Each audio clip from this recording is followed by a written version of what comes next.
Hello and welcome to another 2-Minute Tips Tuesday. These aren't really happening every Tuesday at the moment, but I'm trying my best to get back into the rota.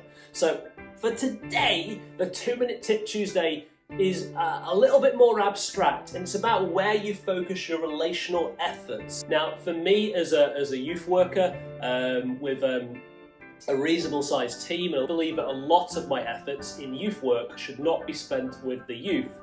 It should be inputting into the lives of my team and equipping them to do the same. But today is not about that. Today is about knowing your core, knowing your people, knowing your core. Every youth group has a core of people who, with proper nurture and care, are likely to be there for the long haul, are likely to be the ones that are your biggest champions, more likely to grow into leaders, more likely to be long-term followers of Jesus. And one of the sort of Tourette's kind of issues we have as youth workers is constantly looking away from the core.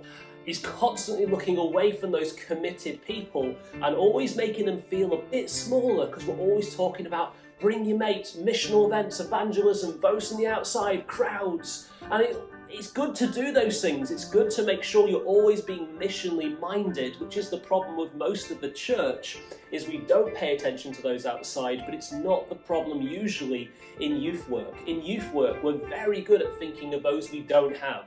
The problem with that is the core start to feel neglected. The core start to feel like they're not really important, and then their commitment starts to be dialed down and they feel rejected. And these are often the young people that I speak to as adults who left the church because they didn't feel like their youth worker truly cared about them.